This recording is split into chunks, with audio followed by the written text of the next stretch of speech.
चला, लक्षवेधी क्रमांक 7 श्री नाना भाऊ पटोले. लक्षवेधी क्रमांक 7. सन्माननीय अध्यक्ष महोदय, वितरित केल्याप्रमाणे अध्यक्ष महाराज, 1989 मध्ये सुरू झालेला हा प्रवास आहे. जवळपास 40 वर्ष याला आता पूर्ण झाली आणि अजूनपर्यंत जे झोपडपट्टीधारक जे होते त्यांना आम्ही घरं देऊ शकलो नाही, हे आपण उत्तरातच मान्य केलेलं आहे. विकासकांनी आपले टावर उभे करून त्याच्यामध्ये जेवढा FSI घ्यायचा तेवढा FSI त्यांनी घेऊन टाकलाच, टावर उभे झालेत. पण या झोपडपट्टीधारकांना साधं घर देऊ शकले नाही.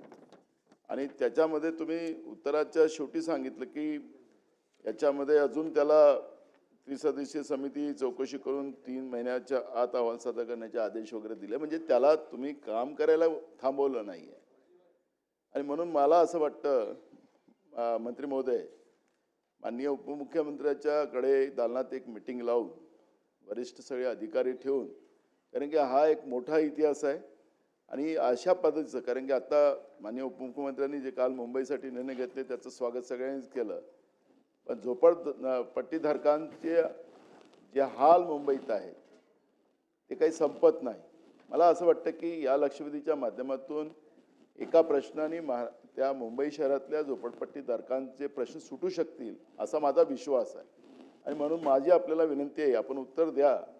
पण मला असं वाटतं की माननीय उपमुख्यमंत्री एकनाथ शिंदे साहेबांच्या अध्यक्षतेखाली एक मीटिंग लावून त्यांच्या दालनामध्ये हा प्रश्न निकाली काढावा अशी माझी विनंती.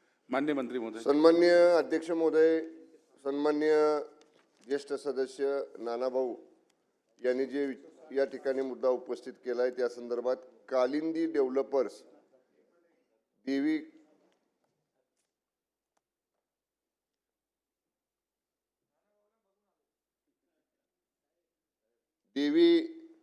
कन्याकुमारी सहकारी गृहनिर्माण संस्था गोरेगाव पश्चिम मुंबई या संदर्भामध्ये आपण सांगितलेली वस्तुस्थिती की आपण त्यांना स्टॉप वर्कची नोटीस दिलेली होती. म्हणजे जेव्हा ही सकृत दर्शनी सगळ्या गोष्टी आपल्या निदर्शनाला आल्या तेव्हा आपण त्यांना स्टॉप वर्कची नोटीस दिली. पण त्या नोटीसच्या विरोधात AGRC संबंधित डेव्हलपरनी त्या ठिकाणी अपील केलं आणि AGRCनं त्या अपिलामध्ये त्याला रिलीफ देऊन एक त्रिसदस्यीय समिती या ठिकाणी वरिष्ठ अधिकाऱ्यांची त्या ठिकाणी नियुक्त केली. त्यांना 3 महिन्यात या संपूर्ण प्रकरणाचा चौकशी अहवाल सादर करण्याचे निर्देश दिले.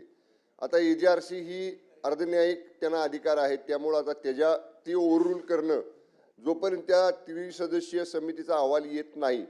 पण तरीसुद्धा आपण जे म्हणताय तसं त्रिसदस्यीय समितीला एक्सपर्टाईट करायच्या सूचना दिल्या जातील, कारण त्रिसदस्यीय समिती शेवटी शासकीय आहे आणि त्यांना डे टू डे हिअरिंग असेल किंवा तिथं स्पॉट इन्स्पेक्शन असेल किंवा जी काय पडताळणी करायची आहे ते करून मुदत वाढ मिळणार नाही 3 महिन्याची, या सक्त सूचना दिल्या तर जातीलच. पण आपण जो मुद्दा उपस्थित केला की या संदर्भामध्ये माननीय उपमुख्यमंत्री तथा गृहनिर्माण मंत्री आदरणीय एकनाथजी शिंदे साहेबांच्याकडे संबंधित अधिकाऱ्यांची आणि आपल्या समवेत आपण जी लक्षवेधी उपस्थित केलेली आहे बैठक आयोजित करून यातनं कशा पद्धतीनं लोकांना न्याय देता येईल अशी बैठक निश्चितपणे अधिवेशन कालावधी संपल्या आयोजित केली जाईल.